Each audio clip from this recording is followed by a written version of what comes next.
Well, Judi, my clock just struck 1 o'clock. Do you want to go ahead and get started? Absolutely. All right. Well, good afternoon to all of you on the East Coast, and good morning if you're on the West Coast or somewhere in between.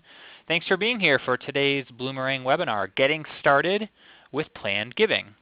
And my name is Stephen Shattuck, and I'm the VP of Marketing here at Bloomerang, and I'll be moderating today's discussion. And before we begin, I just want to go through some housekeeping items. We are recording this presentation, so if you need to leave early or perhaps want to review the content a little later on, you'll be able to do that. I'll be sending out the recording as well as the slides a little later on this afternoon. So look for that. And as you're listening today, please feel free to make use of the chat box there on your screen.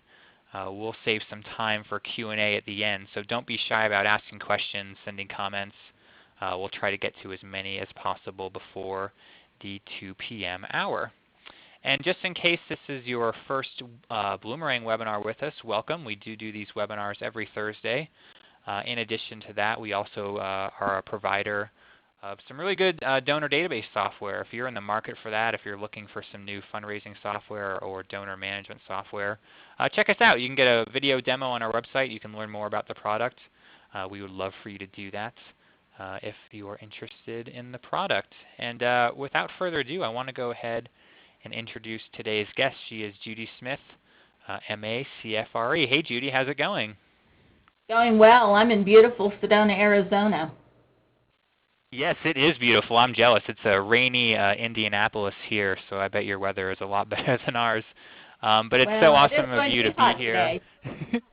Yeah, that's true. You got the heat, we got the rain. I guess it evens out. Just to brag on Judi a little bit before she gets into it, in case you don't know Judi, she's definitely someone you should know. She just capped off a career of more than 3 decades in development. She's worked with the Arizona Community Foundation in Sedona as a regional senior philanthropic advisor. She has been an independent consultant to nonprofits. She's served as an executive director and staff leader in higher ed, arts organizations, and a national foundation. So she doesn't just talk the talk, she's actually walked the walk as well. She's a sought-after speaker and trainer. She teaches others about topics in the field, and she's a huge believer in planned giving and endowments, and that's what she's going to talk about today. I'm really excited. So Judi, why don't you take it away for us? All right. All right, well, let's get started with planned giving, one of my very favorite topics. So let's see if I can make it move.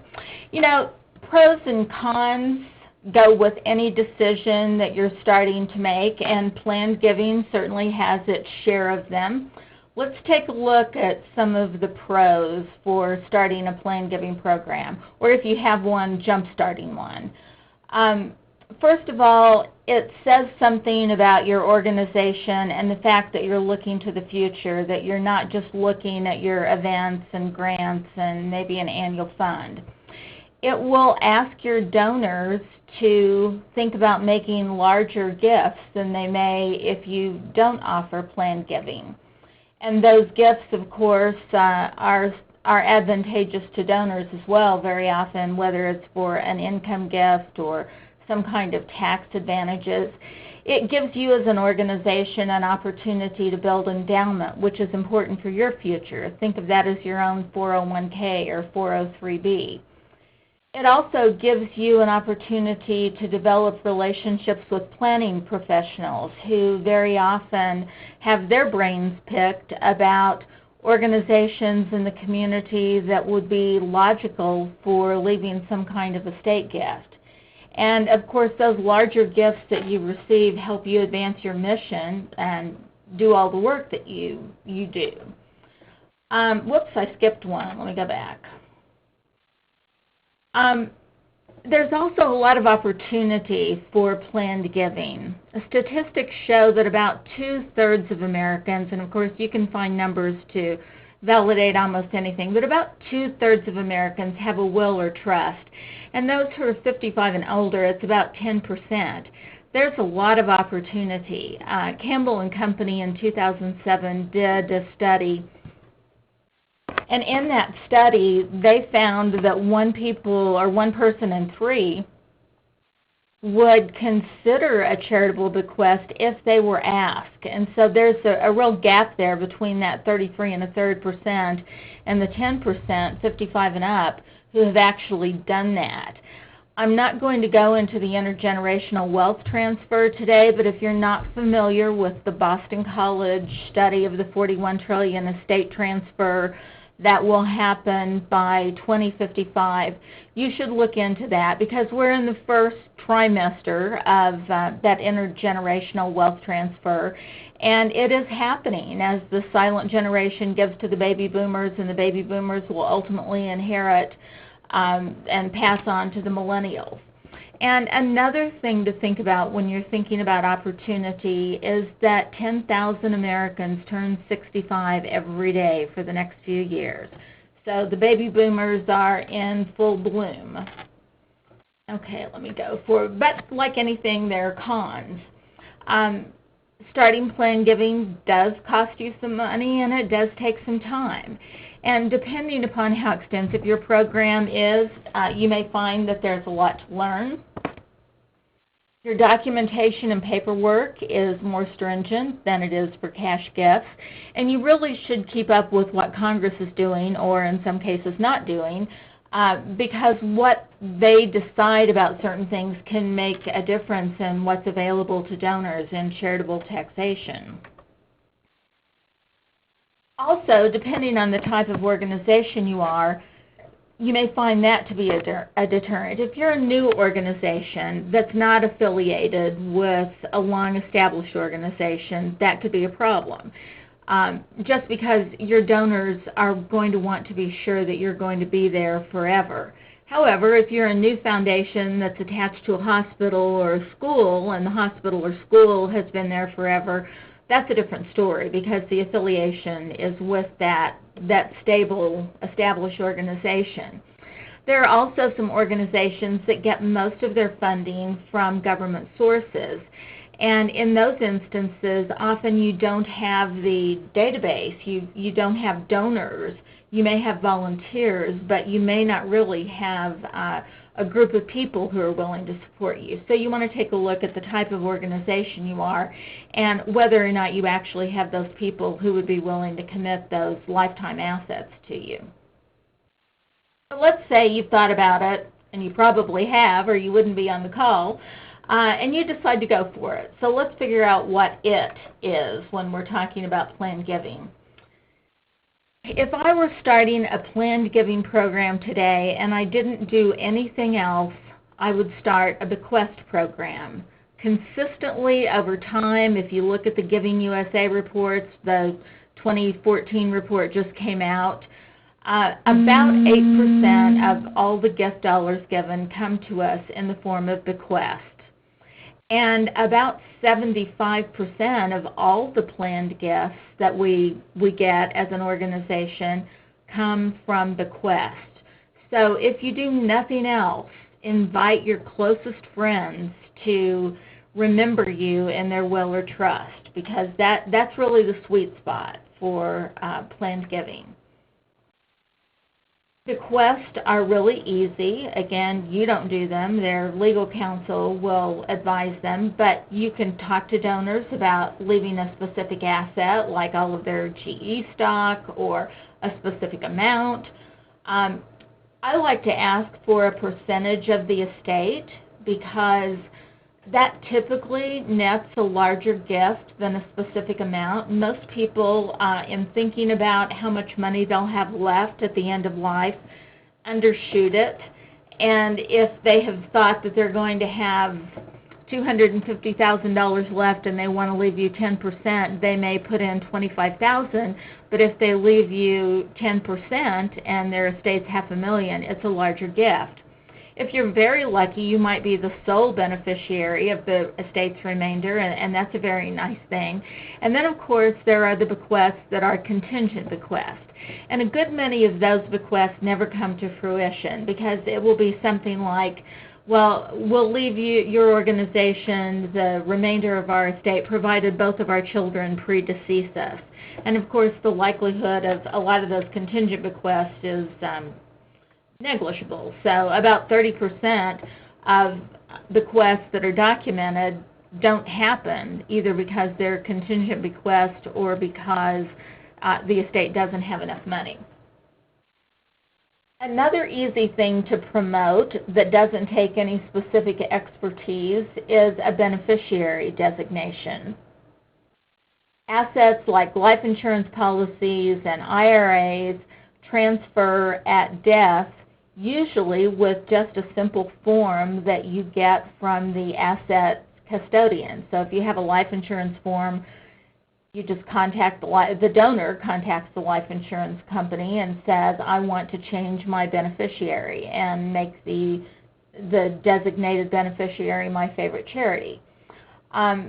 They don't have to give you the entire balance. They can give you a percentage of the final balance. So that's a really easy thing to do. It doesn't require any expertise on anybody's part. It just requires a motivated donor who's willing to contact the company and fill out the form. Charitable life insurance is also fairly easy, and I'll just give you some thoughts from a number of years in accepting gifts of charitable life insurance. I've found it over time better to let donors work with their own agents rather than trying to adopt a program from one company that wants to go out and sell life insurance to your donor. Typically, I think you'll get a better response, and you'll certainly get more lasting gifts if you let people work with their own planning professionals. You also probably want to accept as gifts only those policies that build and maintain cash value. And here there's a little discrepancy between what you actually accept as a gift and what you'll recognize. We'll talk a little bit later on about establishing a recognition society for your planned giving donors. And I would never turn down, for recognition purposes, a term life policy. Term life is what your organization may carry on you just as an employee. A lot of organizations and companies will have term life, and of course, as long as the premium is being paid, which typically means as long as the person is employed, then that policy is in effect. And when the person retires or leaves the organization, the policy is not in effect. However, that gives you a planning opportunity. If you have recognized someone as a member of your Heritage Society through their term life policy, then they retire, that gift is no longer there. But you have honored their wish to provide something for you in the future, and that's a launching pad for you to talk to them about a gift that works for them at this stage of their life. I would alert you to the fact that valuation for gifts of life insurance changed with the Pension Protection Act of 2006. And there are companies that will help you value life insurance policies without getting into a lot of tall grass here. And if you are thinking about starting a charitable life insurance program, I'm going to refer you to the Partnership for Philanthropic Planning, affectionately known as PPP, because they have a really good white paper on their website that calls attention to a lot of things that you might want to think about if you're interested in charitable life insurance as part of your program. And even though it's not in effect right now, today, I do want to mention the IRA Charitable Rollover. This was also something that was initiated with the Pension Protection Act of 2006, and it was inaugurated for a 2-year period and then renewed, and every time Congress renewed it, they pushed it later in the year until the last time it was, the last couple of times, it's been retroactive to the previous year and then starting. It is not in effect right now. I believe currently the House has passed it, but the Senate hasn't. If they get around to it, and it never seems to be a very high priority for them, it typically is not until late in the year. However, if you're tuned into this and you pay attention to it, it's a super easy gift. There are a lot of donors who have to take out a required minimum distribution from their IRAs because they're 70 and a half or older, and they don't really need that money. They're more than happy if you ask them, just like any other gift, to give it to your organization, because if they take it out as a distribution, they have to pay income taxes on it. Now, because they're not taking it out, if it's an IRA rollover, they don't get a charitable income tax deduction, because in order to do that, you have to take it as income. But they don't have to pay income tax on it, and that's a real benefit for some of our older people. So keep that in mind, put your antenna up, and if you hear that the IRA Charitable Rollover has been reenacted, it's really easy to talk to some of your older donors about whether or not they have to take that distribution. So, one for the road. If you are starting a brand new planned giving program and you are a small shop, say, you may want to be very careful in thinking about gifts of real estate.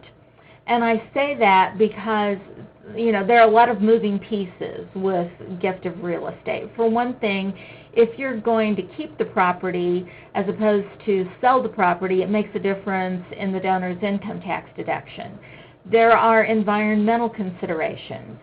And anytime you own property, and especially if you're not using it for your charitable purposes, you have maintenance costs, insurance, mowing the lawn, blowing the snow, whatever. You have liability. You may have structural insurance, and there's a cost with selling. So if you decide to get into accepting gifts of real estate, you will want to work with someone to help you update your gift acceptance policies to reflect what you do and don't want in terms of gifts of real estate. I would also be remiss if I didn't talk with you about charitable gift annuities, because those are terrifically popular gifting vehicles for older adults who could use income. However, I would be less than honest if I didn't say that they require a lot of thought and preparation and understanding. A gift annuity is a contract that's issued by the charitable organization. It's about the only planned gift that we as planning professionals do without the help of an outside professional. You don't need an attorney, you don't need a real estate agent, you don't need a bank trust officer. This is a contract with your organization. But because it's a contract with your organization, it's also a serious decision, and it means that all of the assets of your organization are pledged in support of those annuitants. There are also 11 states where the requirements for issuing a gift annuity are fairly strenuous, and not just a matter of how many unrestricted assets you have, but sometimes separate fund reserves that you have to keep track of. So if you are interested in looking at gift annuities, you will probably want to get some software. There are a couple of software companies that will help you with that. And there are investment considerations, so your investment committee would certainly want to be involved there. But they are great for repeat gifts. The resource for you to go look at is the American Council on Gift Annuities, which is at acga-web.org. You do not want to make the mistake of doing acga.org, because you'll get the American Corn Growers Association. So get that .web in there. So just looking at the type of gifts that you might want to include in a new planned giving program is absolutely bequest. That's number one. Those payable on death transfers, like the custodial asset form for life insurance policies, IRAs. Life insurance, as long as you keep your eyes open and your head up and you know what you're doing. And then looking down the road, possibly the IRA rollover if it comes in, real estate, maybe, and maybe charitable gift annuity.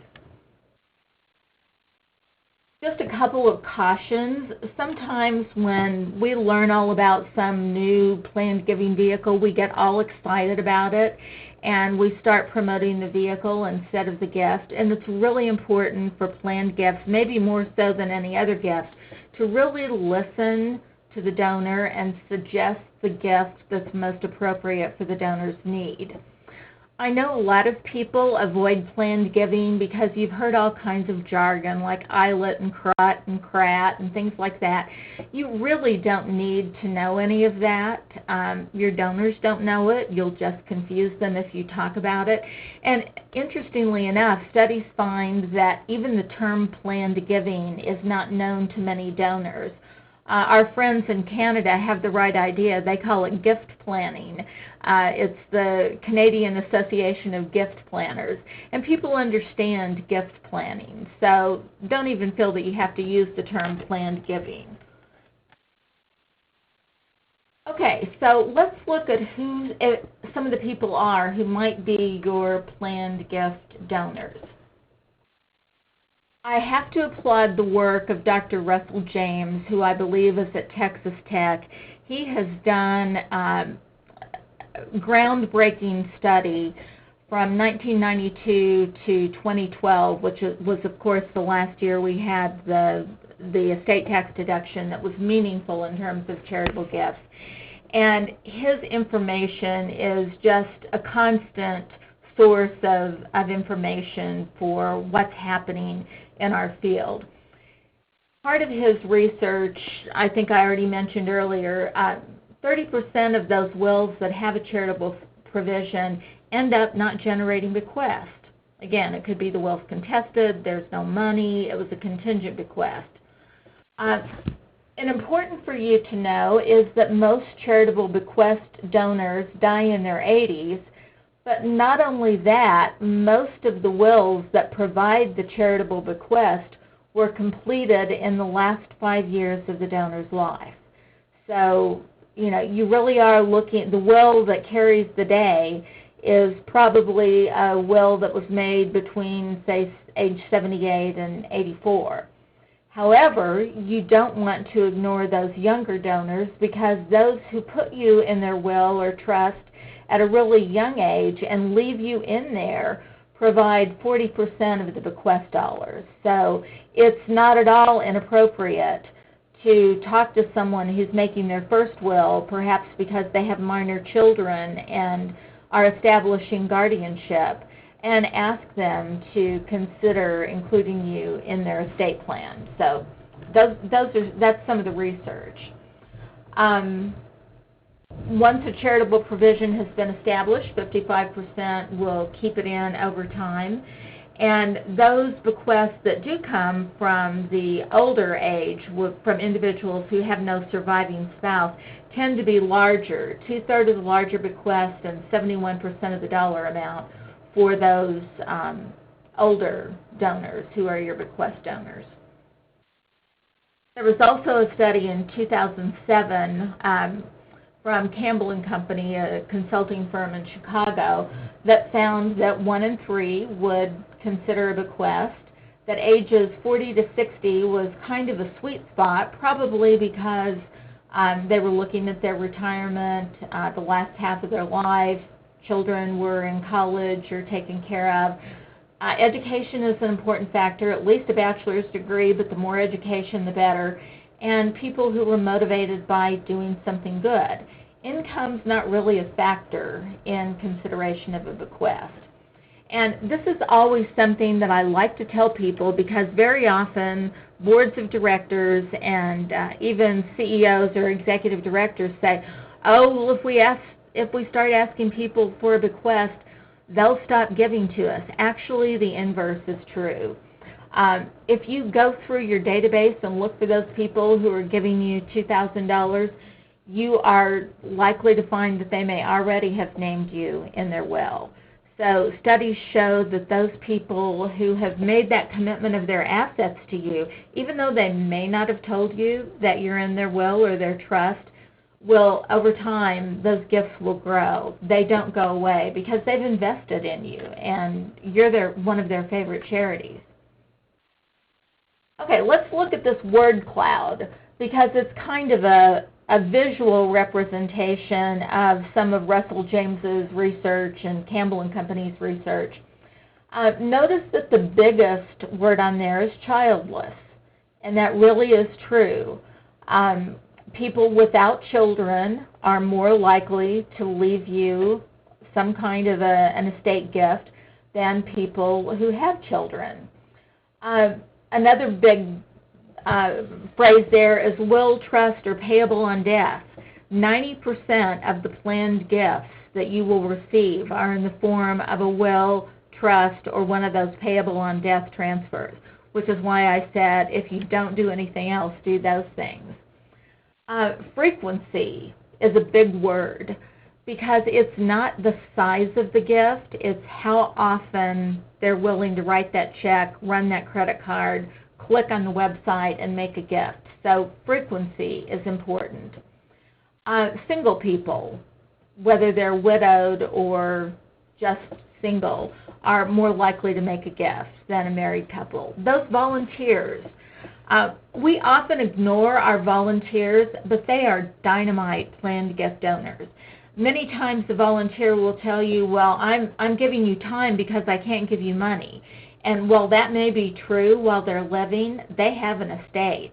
And your volunteers are golden in terms of planned gifts. They're fabulous for you. People who attend your events, especially for a long time, which factors into loyalty. If you're looking for an annual gift, that $500 annual gift is kind of the litmus test and the benchmark of what you want to look for as people who might be considering a gift for you in their estate. 9.4%, according to Russell James, are the donors 50 plus who have some kind of charitable plan. I gave you an earlier statistic that said 10% 55 plus. So you can see in that 5-year period between 50 and 55, 0.6% of donors are making that move toward an estate gift of some kind. And 78 is the average age of a charitable gift annuitant. So the word cloud kind of captures some of the things visually for you to think about when you're thinking about potential plan giving donors. And then just the conventional wisdom from those of us who've been around for a while and been doing this, it's not the size of the gifts they make on an annual basis. It's not even the recency of the gift because, again, studies show that in the last 10 years of a donor's life, they may stop their annual gift.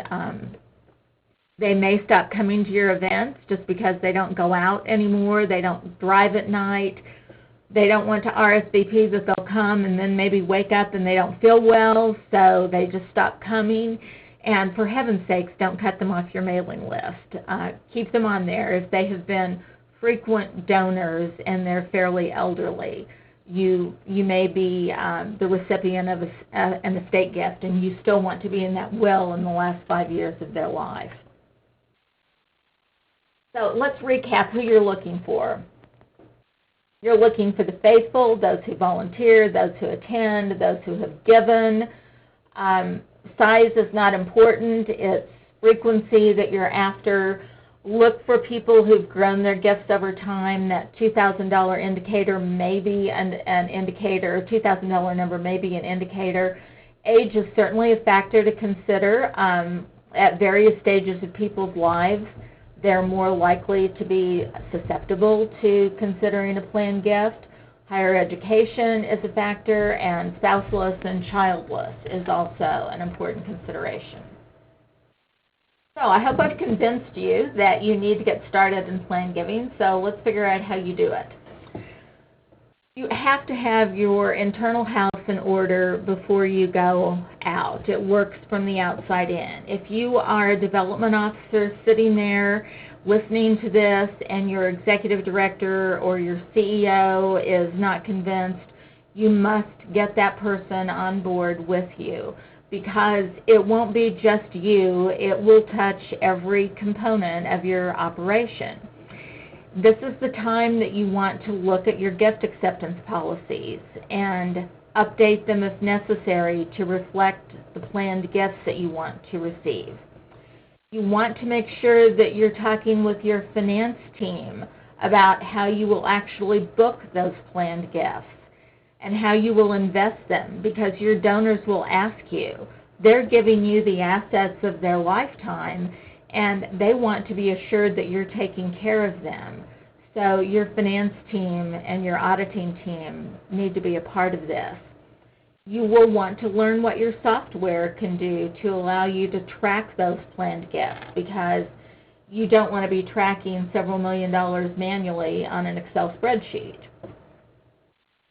You also want to involve your public relations team. There are wonderful, wonderful programs, brochures, and so on available across the country that will help you promote your plan giving program in whatever giving vehicles that you choose.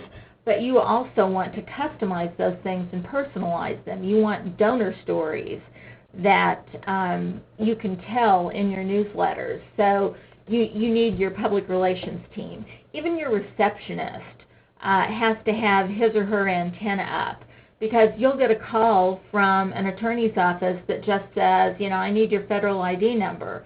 Well, the attorney's office is probably not going to tell you why, but at least you might be able to have a conversation, or at least have the receptionist transfer the call to the appropriate person. You also want to think about your budget. As I said, there's wonderful material available, customized websites, brochures. It is really not expensive. I mean, for a starting expenditure of $5,000 or so, you can have a website that is within your website that matches your template and access to all kinds of materials. I'm going to say, do you want to use existing staff or hire a specialist? But if you're just starting out, especially if you're a small organization, you probably want to use existing staff. The mean salary in 2012 for a plan giving officer was $90,000 and some change. And if that person happens to be an attorney or a CFRE or has 30 years of experience, it's more than that. Of course, the part of the country that you're in matters. The coasts are higher, the south is lower. Metropolitan areas, it costs more than rural. But I am a big believer that you can use existing staff to do your plan giving program. It simply becomes a time management thing. And my favorite way to utilize existing staff is to get rid of your worst performing event. Events are a huge time suck, and if you can get rid of one that's not working for you and redirect that time to promoting planned gifts, in the long haul, your organization will be better. However, if you have to have that event to make your annual budget, don't look to plan giving to do that, because it takes some time before the money starts walking in the door. If you decide, especially if you decide, but even if you don't decide to hire a specific professional for planned giving, you really should educate yourself about planned giving, keep up with everything. The Partnership for Philanthropic Planning, you probably have local branches of that. You have estate planning councils. There's AFP, which doesn't necessarily always have planned giving programs, but they have some of them. But you need to keep yourself educated about what's available so you can help your donors appropriately. And, you'll need technology. You'll need local travel, even if it's just mileage, because when you're talking to those donors, you're going to be in their homes and offices, and you have to get there. So think about your budget and think about what you can consider to move forward.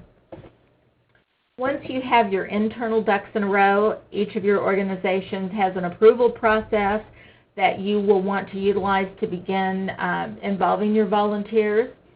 I like to start with a charter membership of a legacy or a heritage society. And I think charter membership can go for 5 years if it needs to.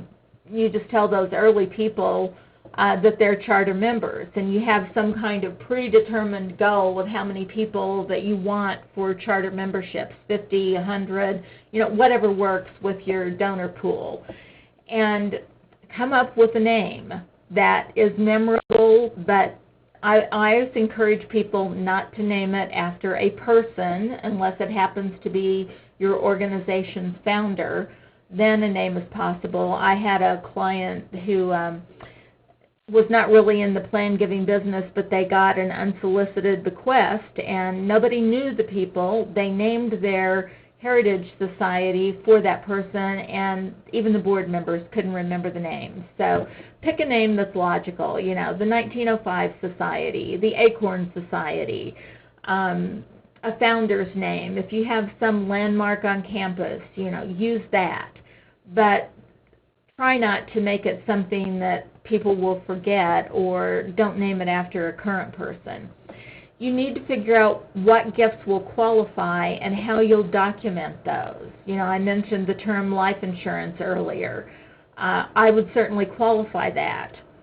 A lot of organizations want a lot of paperwork. I tend to err on the side of minimalism. If people want to send me a copy of their trust, I'm more than happy to keep it on file or scan it in, but I'm willing to take their word for it if they tell me that they've done that. And then you want to think about what kind of benefits you want to offer this group of people. And when I say benefits, they don't want much. They certainly don't want stuff. Most people are downsizing or getting rid of clutter. They don't want things that their children will have to dispose of. The benefit could be something, like a concert every year, or a breakfast with the president, or something of that. But you do want in your documentation to ascertain whether or not they'll allow you to list their name, because that's important. You will also want to make the professional advisors in your area aware of your program. How you do that, whether you have seminars, whether you go to their offices, whether you have an advisory council, whether you send them a newsletter, in some way you need to involve those advisors, because studies show that especially for high net worth individuals, the professional advisors are going to be a huge referral source for you. So think about that, and also realize that professional advisors need to attend seminars for professional education every year in order to maintain their certification. Attorneys particularly have to have ethics seminars every year. So if you can do something where attorneys can get their ethics requirement out of the way, or at least a portion of it, that's a good way to do a commercial for your organization and let the professional advisors in your community know that you're in the business of accepting planned gifts. And finally, when you've done all of that, you can sit down and talk to your prospective donor. And I've just put in a couple of examples of things that have worked for me. Say somebody's giving you a $1,000 annual gift, and say your endowment has a 4% spending policy. Well, if they would put $25,000 in their will or trust, they would be able to make that $1,000 gift every year. And if you have a 5% spending policy, it's only $20,000. So that's a good way to talk to someone about a planned gift.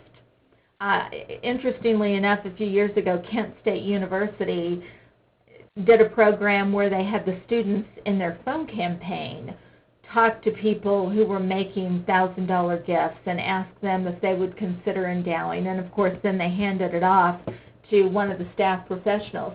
But they were very successful with that. So keep that in your hip pocket and think about a way that you could use that to broach the topic of a planned gift. I've also been successful with talking to donors about making their favorite charities one of their children.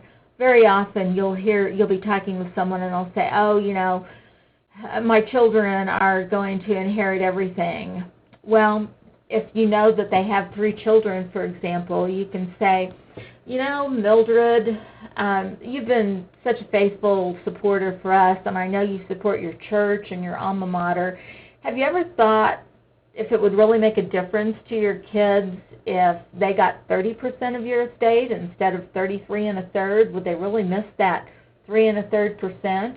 And then you could continue to support forever those organizations that have been important to you during life. And I've seen eyes light up when I've said that. So that, again, that's something that I would recommend.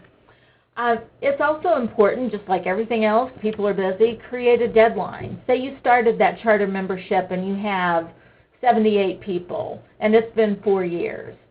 Well, your goal is 100. Create a deadline. I like for that deadline to be about 18 months, and I like it to include a couple of calendar year end and or fiscal year ends, just because that's when people get their plans in place. So when you're close to meeting that charter membership goal, if you let people know we're closing our charter membership, obviously we still welcome estate gifts, but we're always going in our annual report to list you as a charter membership. Sometimes that deadline will push people to finalize those documents and get you the information you're looking for. But really the best approach in talking to people is help people create their legacy. They want to be remembered well and fondly, and that's important to your organization.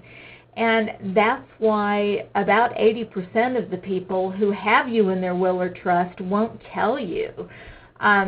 They're afraid that if they tell you and accept that charter membership in your legacy society and then something happens, and usually they're worried about a medical emergency at the end of life. But they don't want to be remembered as that person who went to all of your presidential breakfast and then didn't leave a gift.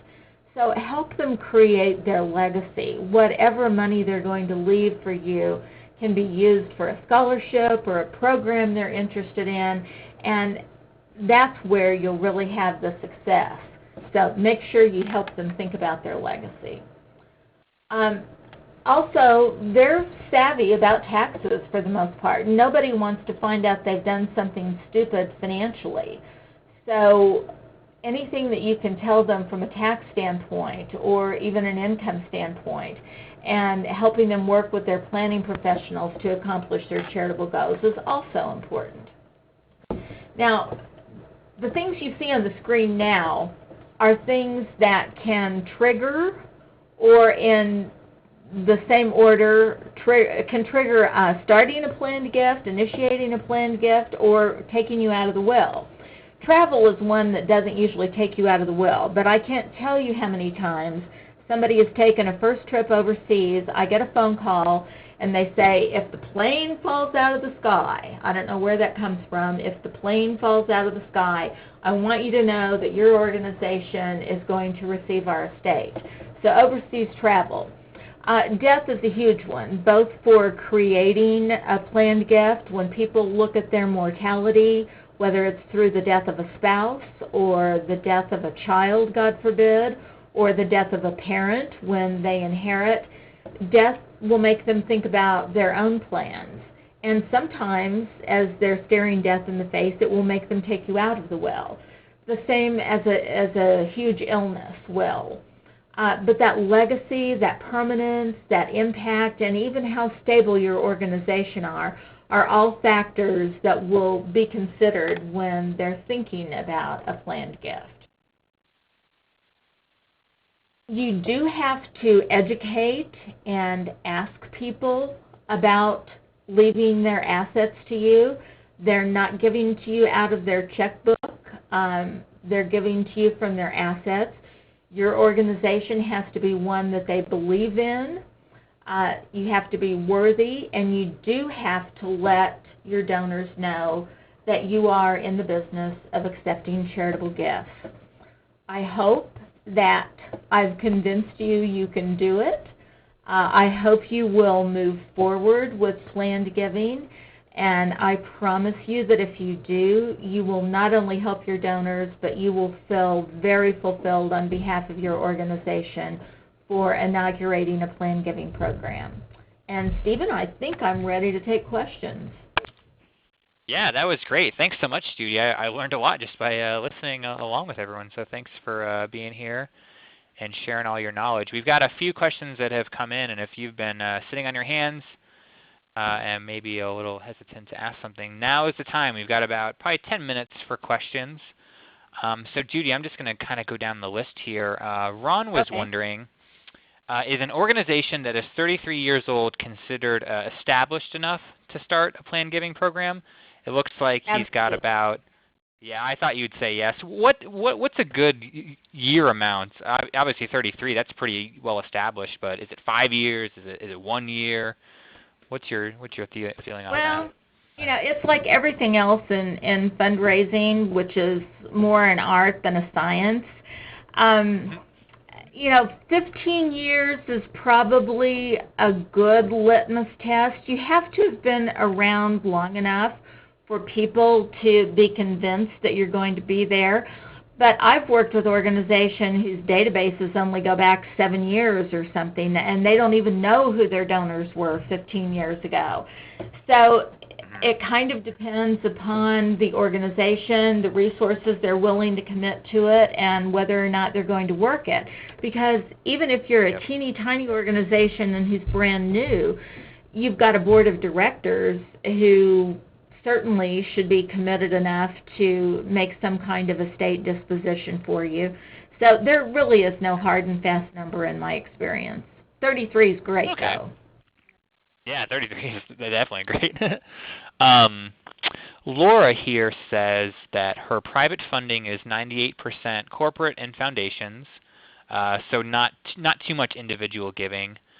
She's wondering how she can launch a planned giving campaign with just a small pool, just 2% of individual donors. Is it possible? What can she do there with that small pool of donors? It's possible, but tough. Again, you start with your board. You start with longtime staff. You start with longtime volunteers. You might even look at heads depending upon those corporations that have been giving to you for a long time.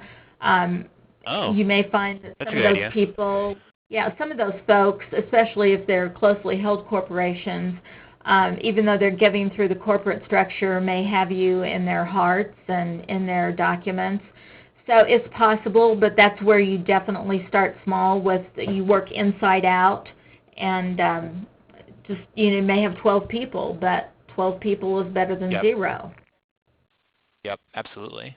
That's a good idea, asking people who work at those corporations who are funding. That's a really good idea. Mallory here says, and Judi, you just mentioned volunteers and long-term donors. Mallory's asking about identifying more potential prospects. Wouldn't organizational founders and past board members also be good prospects? Who else is a good? Absolutely. They're past volunteers. A board member is a volunteer. They absolutely are. And you do want to talk to them, because there's nothing more heartbreaking than reading an obituary and finding that memorial contributions of your organization's founder are going to another organization, and then finding that you're not in the will. So you have to, it's the relationship. You have to maintain that relationship. But yes, those folks are quite logical volunteers. Here's one from Robert I thought was pretty interesting. What is worse, having a bare bones planned giving program or having no program at all? So Robert is a one-man shop. He does communications, marketing, development. He does everything. Is it better to not have a program at all rather than having maybe a small one, or one that's just getting, maybe that can't have a lot of time put into it? Well, I err on the side of having something at all, because, Robert, if you're not asking them, someone else is. And you want those people who are closest to your organization to know that you want them to remember your organization in their estate documents. And if you don't ask them and do that fledgling program, they probably won't include you. And it's very sad that they won't, but they probably won't. So I have worked with very small organizations with one-person shops who do planned giving. You can also train volunteers. In fact, I had a very heartwarming call yesterday from a board member I worked with about 10 years ago, who I was a one-person shop, and I trained volunteers to be my planned giving committee. And this particular board member had been talking with this individual for years and never really gotten a commitment from him. And they learned yesterday that there's a 7-figure gift going to the association because this particular volunteer just kept talking to him. So yeah, use your resources and do something. Don't do nothing. You can do it, Robert. We believe in you. Here's one from Julie. Julie's wondering if you need a formal endowment to accept legacy gifts.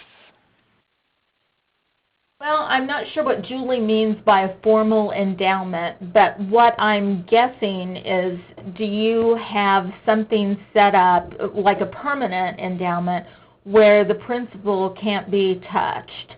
And I don't want to get into UPMIFA because there are ways with UPMIFA that you can invade the principal, but what most people think of as a permanent endowment, yes, you probably do. And the reason I say that is that we all know organizations who said, well, we've got an endowment. Here's our endowment fund. And then the roof fell in, or a tornado came through, or there was a fire, and that money that was supposed to be put away permanently got spent by a subsequent board. So you probably do need something to assure the donor that if they give you their lifetime assets and they want it put away forever, that it will be put away forever and only a portion of the earnings be used for it. So, yes. Here's one from Karen, really interesting. She's getting ready to ask their best prospects. She's saying it's their biggest, most loyal supporter to consider leaving their organization a gift, but they just found out that person was just diagnosed with terminal cancer.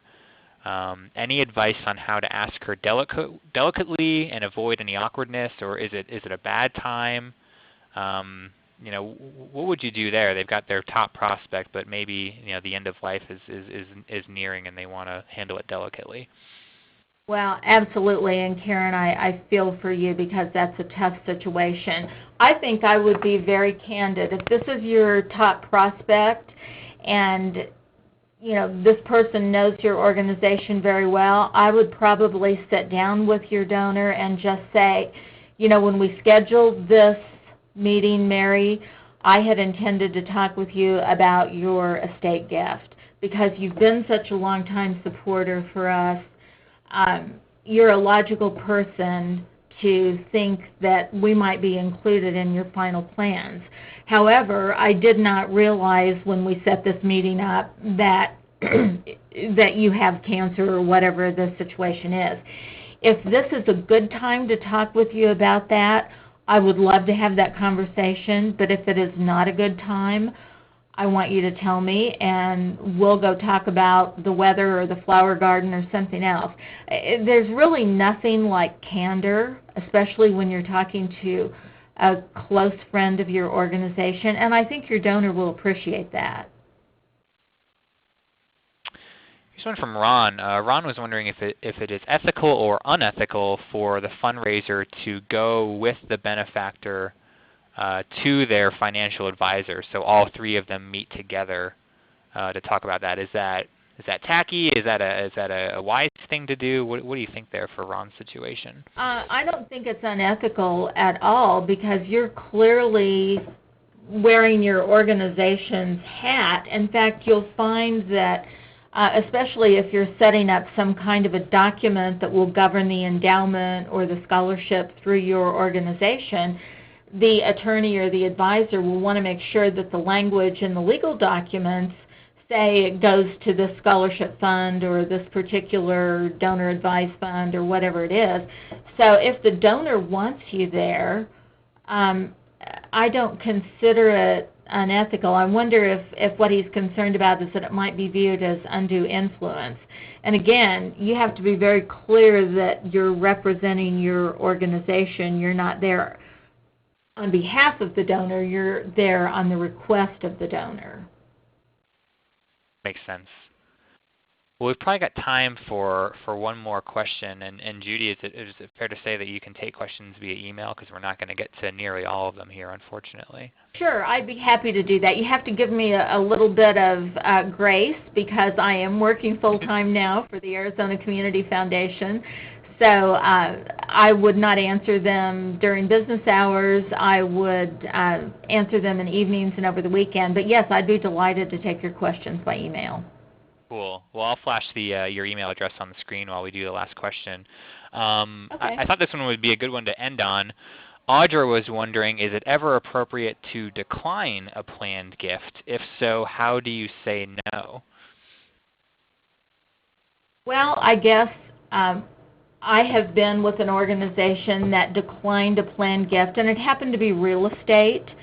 And of course, we didn't know it was coming, so had we had the opportunity to talk with the donor up front, we might have been able to structure a different type of asset from that donor's estate. If you are declining a planned gift in conversation with a donor, you do have an opportunity to talk with them about assets that might be taxed more heavily than others. If somebody wants to give you stock that has declined, for example, you would want to tell them to visit with their financial advisor, but if they're losing money on the stock, that's probably not the asset they want to give you. So, like so many things with planned giving, it depends. Yep, for sure. Well, I think we'll call it a day there. I know we didn't get to all the questions, but please do reach out to Judi. Obviously, she's a great resource, and it sounds like she'd be happy to answer your questions through email. But Judi, I want to give you the last word, just to let people know, more about you, how to get in touch with you, anything that you want them to know before we end it for the day. Well, I would have to tell you that I started in planned giving in 1986. I have seen the profession grow and change over time. I am a firm believer that planned gifts are the way to help your donors realize capstone gifts for their entire life. And once you help them realize planned gifts for your organization, you're helping them have peace of mind and helping them know that they will be remembered fondly and well and continue doing good long after they're able to personally influence your organization. So I think Nike has a great advertising theme. I like their swoosh, and I like to say, just do it. Don't put it off any longer. Just do it. Well, Judi, this is super fun. Thanks for being here for an hour and sharing all your knowledge. And thanks to all of you for hanging out for an hour or so. I know you're all busy during the day, during the week. We really appreciate you being here. Lots more educational resources on our website. You can check out our blog. We've got our podcast, some downloadables. Would love for you to check that out. And like I said, we do webinars just about every week, usually on Thursdays. We're going to take next week off for the 4th of July holiday. But we are back in 2 weeks, 14 days from now, with Sandy Reese, who is just totally awesome, a great consultant, super smart. She's going to talk about how to create and run your first big campaign. So if you're a small org, a new org, and you haven't done maybe a big capital campaign or otherwise, check that out. Register for it. We've got some other webinars on there that you can check out sometime in the future. You may see a topic that interests you. So we'd love to see you again. Definitely love to see you in 2 weeks for Sandy's webinar, because it's going to be a good one. So I'll say a final thanks, Judi. This is really great having you, and all of you listening along. Thanks for being here. Look for an email from me a little later on this afternoon. I'll be sending out the recording as well as the slides. And hopefully we'll see you again on another Bloomerang webinar. So have a great rest of your week and a good weekend.